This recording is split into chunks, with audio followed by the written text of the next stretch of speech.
Theme 2 of Globalization: the Movement and Resettlement of Peoples. People migrate across long distances for a variety of reasons. They migrate in search of economic opportunities. They migrate to transform their lives by moving into communities with cultural and religious ideals they hold. They migrate to escape political and social unrest, such as war, famine, persecution, and even disease. They can even be forced to migrate against their will through expulsion, imprisonment, and servitude. What makes this movement and resettlement global is the length of the distance of travel and the interaction and integration of people upon resettlement. Between the 15th and 18th centuries, Europeans became directly connected with the areas of the world where they formerly had no direct contact, specifically the Western African coastline, South America, and North America. As a result of this contact, a complex web of transatlantic trade and colonization developed, which Europeans came to dominate. Since they initiated and controlled this trade and colonization, we will begin with the Europeans. When we refer to Europeans during this time period, we refer specifically to the Western Europeans, namely the Portuguese, the Spanish, the French, the English, and the Dutch. Although each nation was interested in exploration, trade, and empire building, the where, how, and why Europeans from each of these nations settled varies greatly. The Portuguese intended to directly connect to and control trade with India. Portuguese explorers looked for routes around Africa and places to trade on the Indian coastline. Because their focus was trade, they set up outposts in the regions they connected to. This focus expanded to include settlement and colonization once Spain entered the race and began building an empire in the Americas. Columbus's accidental success in stumbling upon the islands in the Caribbean put Spain in direct competition with Portugal. Portugal, believing that the new lands now claimed by Spain were actually Portuguese territory off the coast of Africa, threatened war. The Spanish enlisted the help of the Catholic Pope to defend their right to claim these lands and continue exploration. In the end, the Treaty of Tordesillas granted all lands 370 leagues west of the Cape Verde Islands to Spanish exploration, while Portugal would keep east of the imaginary line. Since European knowledge of the Western Hemisphere was limited in 1494, the unwitting result of the treaty was that Spain was able to lay claim to far more territory than Portugal. Portugal concentrated its efforts in establishing direct trade routes in the Indian Ocean region. As a result, trading posts and colonial land claims were mainly along the coastline of Africa, India, and islands in the Southwest Pacific Ocean. As Spain's empire grew and developed, Portugal began to settle along the Atlantic coastline of what is now Brazil. Initially, Spain was focused on exploiting these new lands for resources, gold and silver to be specific. Agriculture was of little interest to the Spanish for many decades. The Spanish conquistadors were gold hunters. They came in small numbers, and gold hunting was costly, dangerous, and not always successful. The result was to force the aboriginal peoples into forced labor. For example, in Mexico and Peru, where silver was found in great abundance, mines were designed by Europeans and built and manned mainly by Amerindians. The Spanish government set up the mita system, whereby natives and their families were forced to work in the mines and remain on the land governed or owned by the Spanish overseer.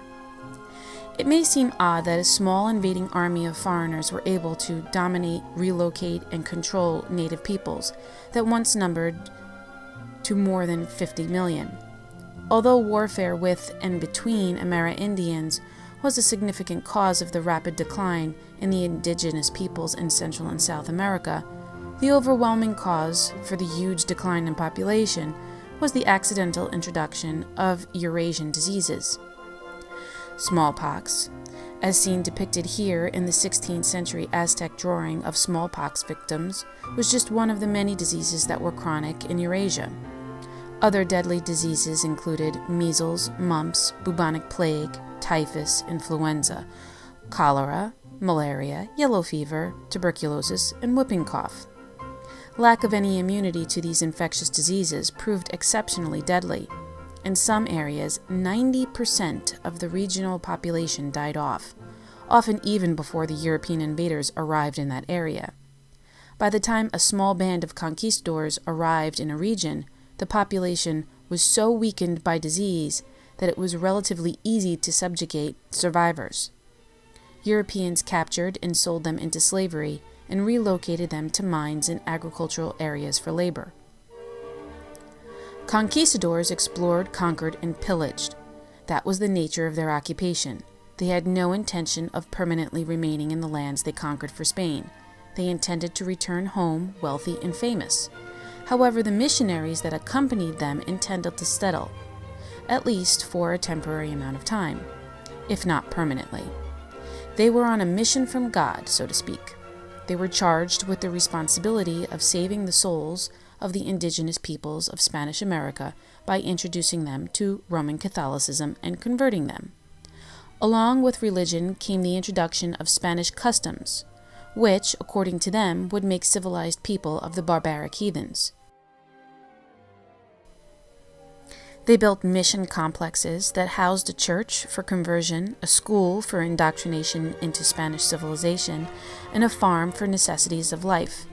Natives were taught the importance of individual ownership of land, European methods of agriculture, dress, and etiquette, as well as language in the Bible. They were typically located near a presidio, that is, a military outpost designed to protect an important location, be it a city, settlement, or trade post, from local or international threats. Eventually, Spain needed to ensure a more long-term sustainable system of control and profit for its overseas empires, and began actively encouraging settlement. Once missionaries made a region safe for Spanish settlement, Spanish settlers looking for economic opportunities in trade and agriculture, or looking to increase their noble families' wealth and status through overseas landholdings, began moving to Spanish America with the intent to remain there, either for extended periods of time or permanently. The encomienda system was set up by the Spanish monarchy as a way to encourage the permanent settlement of Spanish subjects in the New World. It was a grant of land in Spanish America with indigenous peoples living on it. The size of land depended on the status and influence of the individual. The grantee of the land was given the land to develop, and the indigenous peoples became wards of the grantee. The encomendero, as the grantee was called, was responsible for the physical welfare of his wards, as well as their conversion to Catholicism and Spanish culture. Although the Spanish government made attempts to regulate the treatment of indigenous peoples under their authority, it was near impossible to enforce decrees and laws from the other side of the Atlantic Ocean. Looking to ensure loyalty to the crown and adherence to royal decrees, the Spanish government only granted colonial government positions to Spanish-born and raised subjects. This meant that colonial officials to the crown saw themselves as having two permanent homes, one in Spain and one in the colonies. Although some Spanish officials obviously remained in the colonies and raised families there, it is important to recognize that there was a difference in the perception and purpose for some Spanish migrants to the New World. While many came with the intention of planting permanent roots in the colonies, others saw this migration as temporary. This is significant when comparing patterns of movement of people between different European colonies in the New World. While the French, Dutch, and English explorers all sailed northwest across the Atlantic Ocean in search of a northwest passage through the North American continent, where, how, and why subjects from these countries established permanent settlements differed.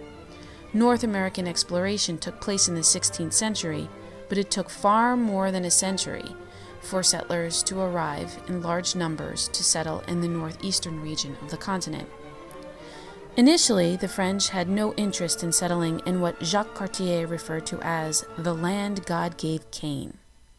Rocky coasts and soil, short growing seasons, and a cold climate was not appealing to potential settlers.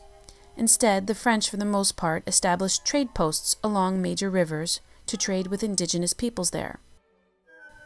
On paper, French land claims looked impressive, extending from the St. Lawrence River in what is now Canada, west to the Great Lakes, Hudson Bay, Ohio River, and the Missouri River.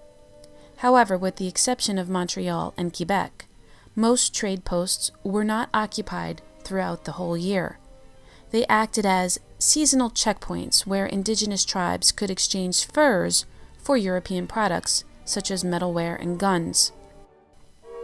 There were also outposts and forts where trappers and fishermen remained during the season until they collected enough goods to return back to European markets.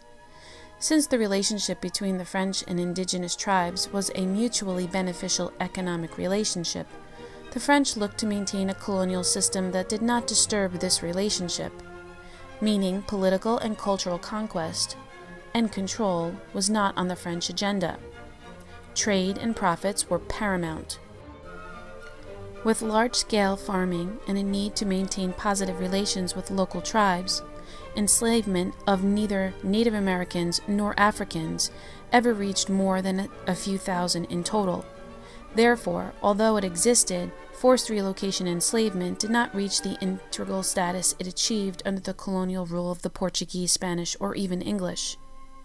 In addition, the population of New France grew slowly for 3 reasons. First, it was difficult to encourage settlers to relocate to a cold, remote, and distant land that may, or may not, experience threats from indigenous peoples and neighboring competing colonies. Second, by the middle of the 17th century, the French crown allowed only Roman Catholics to settle in the new territory, thus encouraging any religious dissidents to settle in English or Dutch colonies in North America. The population of New France increased mainly through birth rate rather than immigration. Lastly, New France was largely left to govern itself and received little attention and even less military support. The colonies seemed to provide substantial financial success for the crown without the French government exerting too much energy to maintain them. Unfortunately, this meant French settlements were left to defend themselves from attacks by competitive colonies. When the Treaty of France that ended the 7 Years' War between England and France resulted in the British gaining control of all French territory in North America, New France boasted a population of only approximately 80,000, while the British colonies claimed 1.2 million. The Dutch followed a similar foreign policy to the French. With the exception of New Amsterdam, which would later be renamed New York once the English officially seized control in 1667, the Dutch established trade posts with indigenous tribes throughout what is now called the Hudson River Valley in New York. Since they were in competition with both the French and the English for exclusive fur trade rights with indigenous tribes, the Dutch also wanted to maintain a colonial system that did not disturb this relationship, meaning political and cultural conquest and control was not on the Dutch agenda. Trade and profits were again paramount. Since the Dutch colony, New Netherland, existed only for a short half a century before the English took control, it did not develop into a sizable settlement. Instead, the Dutch focused most of its settlement and colonization efforts in the islands of what is now Indonesia in the southwest Pacific Ocean. Therefore, the population of Dutch living in that area did not reach sizable numbers. Comparatively speaking, even though the British arrived late to colonization in North America, settlement of their colonies was rapid. Settlement was open to people from other countries, of different religions, and of a variety of different occupations. There were political dissidents, religious freedom seekers, landless gentry, laborers and indentured servants, farmers, businessmen, and merchants. Regardless of whether it was Boston, the Puritan city on a hill in the Massachusetts Bay Colony, William Penn's Quaker colony of Pennsylvania, the Roman Catholic settlements in Delaware, or the aristocratic plantations in Virginia and the Carolinas, the focus of settlement was relocation, profit, and the development of new societies. Relationships with indigenous peoples on the borderlands of these colonies were tenuous at best. European settlers at once wanted to maintain strong trade partnerships with natives while continuing to encroach on their land in order to expand their settlements and accommodate their increasing populations. Regional wars between settlers and indigenous tribes resulted in the spread of European settlements, and tribes were forced to move farther into the interior which in turn put them in conflict with the indigenous tribes already living in these areas. This pattern of expansion of European settlement to wars, to land claims, and to relocation continued after the British colonies became independent and did not end until the end of the 19th century, when the western frontier was officially deemed closed by the U.S. government. The movement of Amerindians can be generalized as reactionary to the efforts of European intrusion. In Central and South America, the effects of disease and wars of conquest rendered various tribes and civilizations vulnerable to European exploitation and demands. They were enslaved, exploited, and relocated according to European needs and demands. In North America, indigenous tribes were both sources of profit and obstacles to settlement. Although diseases and wars of conquest did weaken tribes, it did not obliterate populations as they did in Central and South America. And although Europeans did try to enslave natives, it proved impossible since natives were so familiar with the environment that they easily ran away from their captors. The result was that wars of conquest resulted in treaties with tribes over land and trade rights, not domination of tribes and their land. Up until this point, we have focused on the interaction between conquerors of and the conquered in the New World. There is one more region of the world that came in direct contact with Europe, North America, and South America, but not by accident and most certainly not by choice or free will. This is Africa. Slavery has always existed in human society. However, it is important to recognize from the outset that the transatlantic slave trade is not slavery as it existed in ancient history. According to UNESCO, the United Nations Educational, Scientific, and Cultural Organization, the African slave trade is unique within the universal history of slavery for three main reasons. First, its duration. It lasted for approximately 4 centuries. Second, those who were victimized, Black, African men, women, and children, were all vulnerable to capture and enslavement. Third, the intellectual legitimization attempt on its behalf. That is, the development of an anti-Black ideology and its legal organization, the notorious Code Noir. The Code Noir, passed by France's King Louis XIV in 1685, defined the conditions of slavery in the French colonial empire. The two primary objectives of the decree were to affirm French sovereignty in its colonies and to secure the future of sugarcane plantations. In order to do this, control of the slave trade and regulation of plantation labor was critical. The Code Noir provided legal protocols for restricting the behavior of French colonists and to end illegal slave trading in the colonies. It also gave French plantation owners the legal right to punish their slaves however they saw fit. The attitude and regulations set in this French document reflect the general perspective and actions of European slave traders and owners at the time. According to UNESCO, the transatlantic slave trade is often regarded as the first system of globalization. It was the biggest deportation in history and a determining factor in the world economy of the 18th century. Millions of Africans were torn from their homes, deported to the American continent, and sold as slaves. It is estimated that between 25 to 30 million people, men, women, and children, were deported from their homes and sold as slaves in the different slave trading systems. In the transatlantic slave trade alone, the estimate of those deported is believed to be approximately 17 million.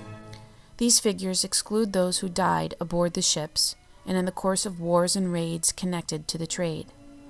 It is estimated that about 15 to 30% of slaves on the slave ship died at sea during the so-called Middle Passage to the Americas. However, what is often overlooked is the number of deaths that took place during the process of capture in Africa. While the number of deaths at sea are estimated at 2 million, the number of African deaths during raids and captivity in slave stations on the African coast is uncertain, but may be also in the millions. As UNESCO explains, the trade proceeded in 3 steps. The ships left Western Europe for Africa loaded with goods which were to be exchanged for slaves. Upon their arrival in Africa, the captains traded their merchandise for captive slaves. Weapons and gunpowder were the most important commodities, but textiles, pearls, and other manufactured goods, as well as rum, were also in high demand. The exchange could last from 1 to several months. The second step was the crossing of the Atlantic. Africans were transported to America to be sold throughout the continent. The third step connected America to Europe. The slave traders brought back mostly agricultural products produced by the slaves. The main products were sugar, followed by cotton, coffee, tobacco, and rice. The circuit lasted approximately 18 months.